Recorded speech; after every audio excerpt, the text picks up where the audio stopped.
Praise the Lord, everyone. Praise the Lord. Praise the Lord. I want to thank each of you for joining with us for Friday's daily Bible study coming from Charlene's Outreach Ministry. We have a wonderful and powerful lesson for today. Jesus appears to his disciples. Jesus appears to his disciples. And of course, this is after the crucifixion. Amen. And our lesson is coming from John 20, verse 19 to 29. Great and powerful lesson. Of course, Jesus appearing to his disciples. They were not expecting to see him again, and so to see him again, because they did not hear when he told them that he would rise and that he would come, but they did not listen. They heard, but they didn't listen. Amen. So we have a powerful lesson. We're going to move right into our word. But first, I want to ask if anything is said touches your heart, soul, or spirit, or you have any questions or comments, please feel free to jot them at the bottom of the screen below, and I will get to them as soon as possible. Also, if you will, subscribe to my channel and join with us as we gather together to study and meditate on the word of the Lord. Amen. We're going to get ready to move into our lesson, but first we're going to have prayer. Our Father which art in heaven, hallowed be thy name. Thy kingdom come. Thy will be done on earth as it is done in heaven. Give us this day our daily bread, and forgive us our debts as we forgive our debtors. And lead us not in no temptation, but deliver us from evil. For thine is the kingdom, the power, and the glory. Oh God in heaven, we thank you, Father. We thank you for all the things that you have done, is doing, and shall do in our life. We give you the glory, the honor, and the praise, Father. We thank you for making a way out of no way, leading and guiding us in your true path of righteousness, Father. We thank you for being with us. We thank you, Father, for you allowing the Holy Spirit to reside with us, to teach us all things.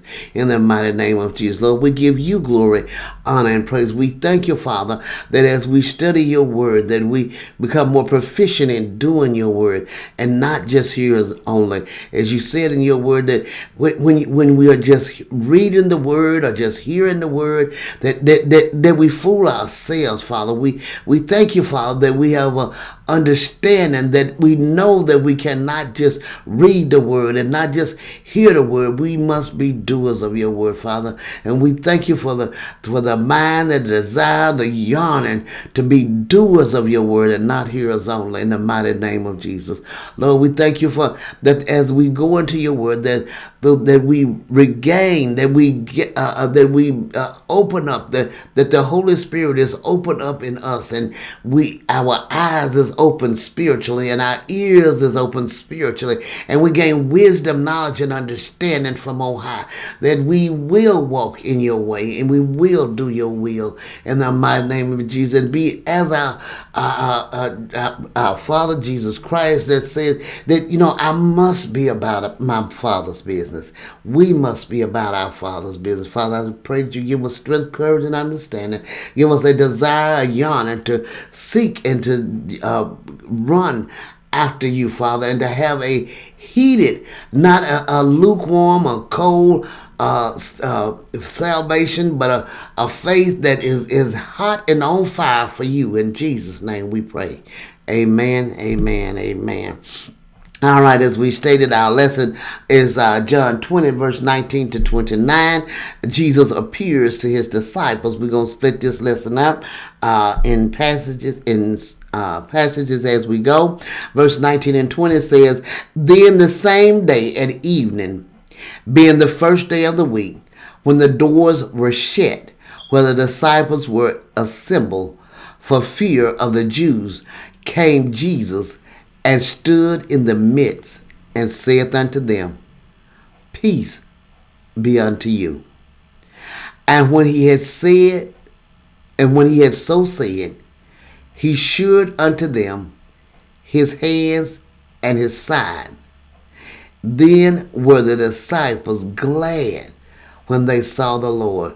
You can look at a person and say, you look like so-and-so. You look like somebody we know. You look exactly like that person, but I'm not sure.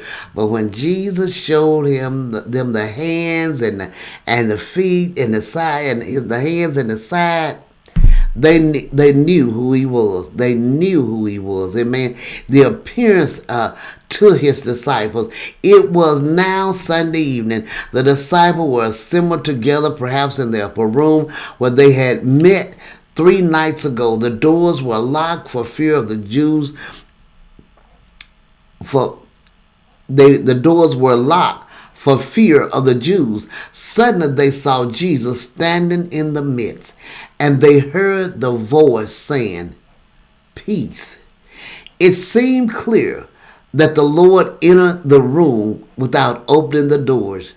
This was a miracle, of course.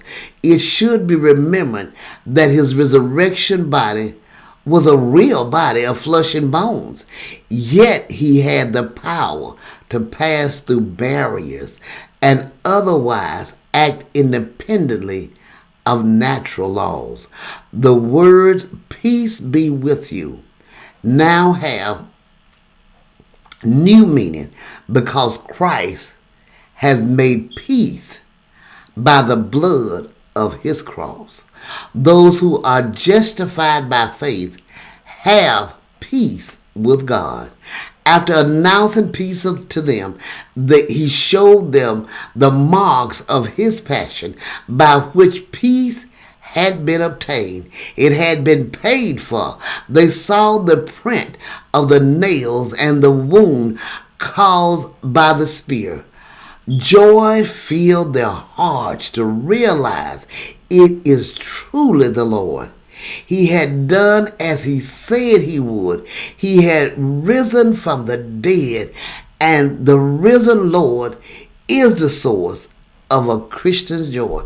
This is our joy, because as he rose, then as we pass over into eternity, then we shall be able to rise also. Oh, that's such a powerful statement. Amen. Verses 21 to 23 says, "Then said Jesus to them again, Peace be unto you. As my Father has sent me, even so send I you." And when he had said this, he breathed on them and saith unto them, "Receive ye the Holy Ghost." That just give me chills to think about Jesus Christ standing there, and he gives them the Holy Ghost just standing there, and said, "Whosoever sins you remit, they are remitted unto them. And whosoever sins you retain, they are retained." Believers are not meant to enjoy his peace selfishly. It is to be given. You notice as he gave them peace, then he told them, okay, now I've given you the peace. I've given you the peace to deal with troubles. I've given you the peace to deal with situations. I've given this to you. Now I want you to go and give it. Believers are not meant to enjoy this peace selfishly. They are to share it with others. So he sends them into the world as the Father had sent him. Christ came into the world as a poor person. He came as a servant. He emptied himself. He delighted to do the Father's will. He identified himself with man. He went about doing good. He did everything by the power of the Holy Spirit. His glory was the cross. Now he said to the disciples, "I also am sending you now. I'm sending you." Here the disciples are anointed by the Holy Spirit primarily to in the book of Acts. This corresponds to the Holy Spirit's special ministries in the Old Testament. Such ministries were for special tasks then, but soon the Holy Spirit would come and permanently abide with them in Acts 2. Since the disciples did not actually receive the Holy Spirit until the day of Pentecost, some 40 days in the future, Acts 1:8 through 2, verse 1 and through 3, through chapter 3. The statement must be understood as a pledge on Christ's part that the Holy Spirit would be coming. He blowed on them, he breathed on them, but they did not receive the fire until later. Like I said, some 40 days later, the Holy Spirit would breathe into these disciples eternal life, give them the fire to go forward, the fire to speak boldly. Amen. This would empower them to carry out. And the Holy Spirit, this is what we receive the Holy Spirit for, to empower us to walk out and do the will of the Lord. Amen. The very next verse tells you something of the power he has breathed into them. Jesus gives the Spirit of everlasting life along with the powerful anointing. This divine life which Jesus gives these disciples will empower them to do things impossible to do in the flesh. We can receive that power through the Holy Spirit. Amen. The Holy Spirit, the same Holy Spirit that is said in Scripture that raised Jesus from the dead, is the same one that lives in us. But we got to get close to him. We got to unite with him. Amen. It's a difficult verse, but verse 23, which there has been a great deal of controversy about it. But as we look at this, one view is that Jesus actually gave his apostles the power to forgive sins or to retain sins. And he gave them as he gave them these things, then he empowered them to do, because that they requested, he had already told them, if you want something, all you have to do is ask the Father in my name. Amen. And he had already gave them an example that if the Father if any father, even the earthly father, know how to give their children good gifts, the heavenly Father would certainly give the spiritual gifts that they request. Amen. If they ask him in the name of Jesus. Amen. Verse 24 to 26, but Thomas, one of the 12, called Didymus, was not with them when Jesus came. The other disciples therefore said unto him, we have seen the Lord. But he said unto them, except I shall see in his hand the print of the nails, and put my finger into the print of the nails, and thrust my hand into his side, I will not believe. This is what Thomas is saying. I got to see it. And after 8 days again, his disciples were within, and Thomas with them. Then came Jesus, the doors being shut, and stood in the midst and said, peace be unto you. Thomas wanted to he just had to see. He wasn't going to believe without seeing.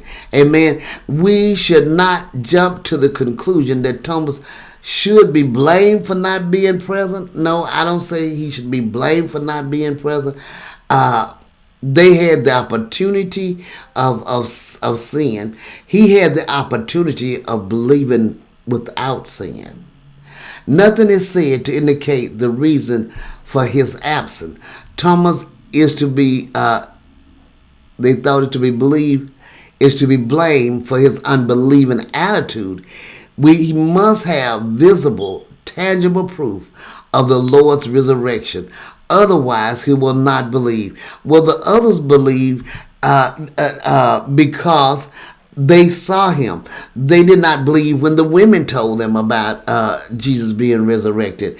They didn't believe them. But when they saw him and he showed them their hands, then they saw him. And this is the attitude of men today, but it's not reasonable. Even scientists believe many things that they can neither see nor touch. As 1 week later, the Lord appeared to his disciple again. This time, Thomas was with them. Again, the Lord Jesus entered the room in a miraculous way and again greeted them with peace to you. Verse 27 and 29, then saith he to Thomas, reach hither thy finger, and behold my hands, and reach hither thy hand, and thrust it into my side, and be not faithless, but believing. And Thomas answered and said unto him, my Lord and my God. Jesus said unto him, Thomas, because thou hast seen me, thou hast believed. Blessed are they that have not seen and yet have believed. That's the most important thing that we have to take from this lesson. Many things we won't see, but we must believe and know that He is all powerful, that He is the risen Son of God. The Lord dealt gently and patiently with His faithless follower. He invited him to prove the reality of His resurrection by putting His hand into the spear wound in His side. Thomas was convinced whether he ever did put his hand into the Lord's side, we do not know. But why wouldn't we know? The scripture says it does, so we do know that he put his hands in the nail print in his hand. Amen. He acknowledged the divinity he did not see by the wounds he did see. The important thing to notice is that Jesus accepted worship as God. If he were only a man, he should have refused it. But Thomas' faith was not the kind that was most pleasing to the Lord. It was belief based on sight.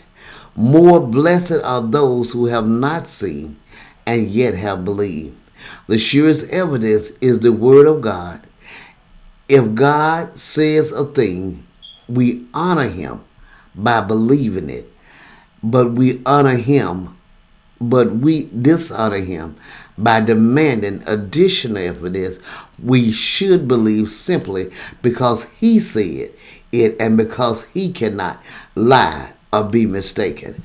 As we read the Word, now if we are asking for something for ourselves and He said, and we believe He says He's gonna do it, then you can ask, Lord, could you show me a sign that you're gonna do this for me?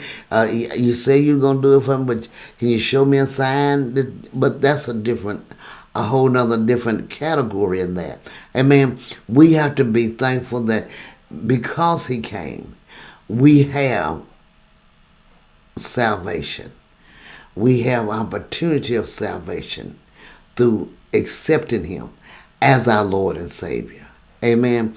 This is a great and powerful lesson. And as I think about it, just as I was about to close, the disciples actually never saw God, but they saw Jesus. If you see me, you've seen the Father, He says. They had to believe based on seeing Christ. Just like we believe based on God's Word. Because His Word is the last stance. It is the only thing to go by, to stand by. Amen. Powerful lesson. I pray you meditate on this lesson and have a wonderful and blessed day. God bless you.